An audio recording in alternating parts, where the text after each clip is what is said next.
Okay, so coming to you from Kigali once more, I'm joined by my good friend Buster. Buster, yeah. I wanted to pronounce it correctly. My good friend Buster here that I met in Kigali, Rwanda. Buster, how are you doing this evening? Doing very good. Thank you for having me here on this podcast. Mm-hmm. Really appreciate it. All is good. We've been outside the whole day, running up and down, watching cycling. So yeah, enjoying it. Yeah, I think we've been in Kigali around the same amount of time now. We just had the men's elite race finish, and give us okay. First, before you give us your thoughts on Kigali, give our audience a bit of a background about who you are, what you do, where you live, because you have a pretty interesting story. So please share with the listeners. No, thank you, man. My name's Buster Kirchner. I'm from Denmark. I work as an Africa correspondent. I'm a journalist. Mm-hmm. I'm currently based in Zambia, in the beautiful neighboring country to Namibia. Mm-hmm. We share a border. I'm based in Lusaka, but I travel a lot. I cover various topics and areas around Africa. Mm-hmm. And usually I do it with I would say, a critical lens, but also a balanced one, trying to, demystify some of the stereotypes about this wonderful continent. I also do hold a master's degree in African studies. Mm-hmm. No, that's excellent. And for the listeners, you were actually in Namibia as well for the past elections that we had. We might have crossed paths, I don't know, because I was covering that also. So, you're quite a knowledgeable person for what we are about to talk about. So, first let's start with your thoughts on the week overall here in Kigali. Well, thank you, brother. I think it has been quite interesting to be here. It has been first of all very well organized. Mm-hmm. Looking at the event isolated, it has been very well organized. Mm-hmm. We've had a structure whereby the streets were clean. Mm-hmm. The organization and the hospitality has been top. So in terms of in terms of organizing the event, I can't complain whatsoever. Mm-hmm. Of course, what also strikes one when arriving here is that it's so different from other African countries. Mm-hmm. You don't really ask critical questions here. And, whenever I travel around the continent, whether that's Tanzania, Ethiopia, Ghana, you always have a lot of people complaining about their president, their politicians, about levels of corruption. Here, everyone is appraising their president. They are really, really positive about the regime, about the state of the country. Mm-hmm. So it has been very odd, but yet very pleasant to be here. Mm-hmm. So I'm glad you brought that up, because that now leads into my next question about the president, Mr. Kagame. When coming in, I won't say I was an expert on Rwanda and particularly the history as well, and Kagame's presidency. But I heard the bits and pieces. Some media outlets say he's a dictator, things like that. So you don't really know until you come here. And then when I came here, for example, at the opening ceremony, he wasn't there, but they just mentioned his name. The crowd goes wild. Mm-hmm. Today you saw when he came out at the prize giving, he didn't speak again, but the crowd goes wild. They're chanting his name. So it's like, during this week, I was a bit confused is this like how people really feel about him, or is that the only choice they have to feel about him? Good question. And then, speaking to some locals, like you said, they praise him. I haven't heard a single person say anything bad about him. I even saw someone had him as a wallpaper. So, I wanna get your thoughts on this. If you had, your thoughts on Kagame coming in, and now that, you're here, what are your views on him and his, I guess you can say, regime? I honestly think a lot of people adore him, mm-hmm. and they appreciate him, and I do understand them. Let's to the listeners just provide a few basic statistics. When he officially took over power here in the country in year 2000. Mm-hmm. He was also unofficially kind of leading the country in a handful of years before that. But in year 2000, Rwanda was in a very difficult state. Yeah.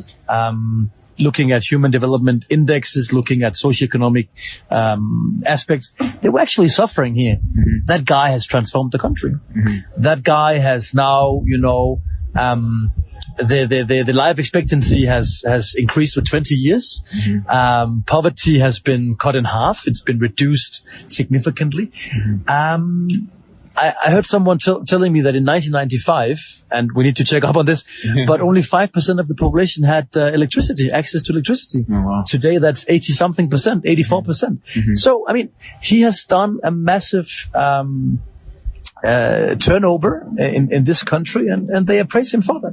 That being said, it's also very difficult to quantify how do people in a place like this which is in fact a dictatorship, because there's no opposition, and when you disagree with the president, you are not in a good position.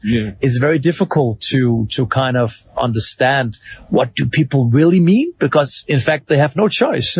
So I think we have to kind of take that into consideration as well. But you know, understanding where the country is coming from, and I think people like you and me who are just observing things here and also reading into the history, you know, the country was absolutely in shambles in 1994. They had millions of internally and externally displaced people. Infrastructure was completely destroyed and everything, and the guy has turned the country around, and understandably most people apparently love him for that. No, it's very interesting, and I got the opportunity to go to the Bugesera district. Going there, I didn't know the history before I went there, that it was like one of the major like, how do you say, like genocide sites essentially. And so to see it turn around so quickly, I mean, it makes me think of Namibia. We also only got our independence in 1990, and Rwanda essentially is started building themselves up 1995 onwards. So it's there's that parallel there as well. So I want to talk about if you think there's an element of sports washing in Rwanda, you know, not just with these UCI championships, but Rwanda has really made a big focus on using sport to develop the country, become a global sports hub. Do you think there's an element of using sport to cover up maybe some of the things that they don't want us to see or speak about? If we define sports washing as applying sports as a political tool to gain political results, then definitely yes. I do think there's sports washing in the country. The question we have asked ourselves, people like you and me and other people in the media center where we just left a few minutes ago, which is packed with journalists, is it sports washing or is it sports marketing? And I guess that question kind of stays with us, doesn't it? I mean, there was a French guy as well. He's writing a PhD project about sports politics here in Rwanda, and he used the term that they are playing the game. They're playing the game of international institutions. Rwanda is also contributing to UN security forces. They're also very actually complying with climate conventions and other international conventions. So they're kind of, you know, bringing that leverage to the international playing field. And I think this is a way of doing the same, isn't it? Kind of opening up to the world and organizing, you know, great major sporting events and kind of, you know, making themselves known in the international arena and making themselves very difficult to criticize. There was a long article in the British magazine The Guardian, newspaper The Guardian, that I can highly recommend. I'm not the one writing it, but I can recommend it. And there was a journalist who suggested that it's actually very difficult in various European governments to criticize this country because they've brought some leverage. You know, they are also discussing with the UK, also with my own country, Denmark, to receive asylum seekers, people coming from the Middle East. They're seeking asylum in UK, and actually Rwanda has taking them in. They've offered taking them in. So sorry for the long response to your listeners here in Namibia, but I think they are really playing the game, and you know, also looking where they're coming from. They're in a region with a neighboring country like the DRC, which is in shambles. It's a so-called failed state. They're also bordering to other countries with big problems like Uganda, Burundi. Also had a very dire past and some challenges. So they're trying to do things their own way, and you know, in a way I can't really blame them for that. And sometimes I think I think our focus is perhaps a bit narrow. Yeah. I mean, it's like you said, it's a bit difficult to be objective about this, because, you come in with certain thoughts, and then you come here, you see, okay, there is clear development happening here, but then at the same time, you're still questioning, like, what is the true meaning behind this development. But I think, as objectively as you can see, I think Rwanda is doing a good job in terms of development. And my last question for you is, as someone who's studied Africa, extensively, do you think this model here can be replicated across the continent? As you mentioned, there's countries with many problems on the continent. Do you think they can learn a thing or two from Rwanda? I think they can. Thank you so much for the question. But let's also look at what Rwanda has to offer. They have relatively good infrastructure. You and I, we've been around, and we've seen the great roads. It's safe here. It's very safe. Not all African countries, unfortunately, are safe. Also, they actually have some great facilities now. They are building more and more facilities. We are in a state-of-the-art convention center, speaking to your listeners from here. So, of course, it requires that African countries are building infrastructure, facilities, in order to host similar events. On top of that, Rwanda also has a kind of, sports branding strategy. Some of your listeners might know Visit Rwanda, which is on the shirts of big teams in Europe, football teams in Europe. And I think that could be a strategy for other countries as well. And interestingly enough, I think in the next maybe 5 or 10 years, we'll see Rwanda actually also kind of go into a new era of sports politics and strategy, whereby they start developing their own sporting sector, like building strong national football leagues, strong national basketball leagues, and also developing a lot of talents.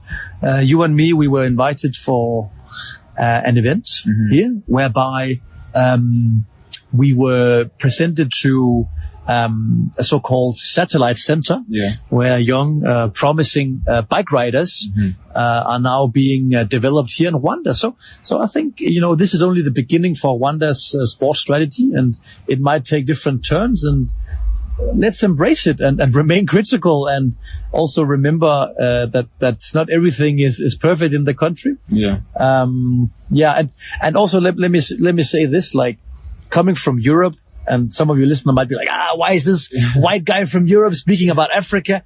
I completely understand them. I think we need to remain humble and also, kind of celebrate the progress of Africa.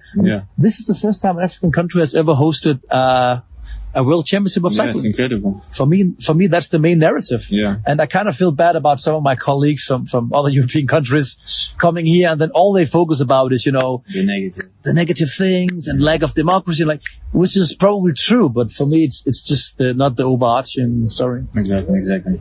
Unless there's anything else you want to share before I let you go, I want to thank you for your time, and hopefully we'll have you back on the Eagle Sports Zone. No, let me also thank you so much for just inviting me here, and I'm looking very much forward to be back, not only in Windhoek, but also Katima Mulilo and other places in your beautiful country. Thank you.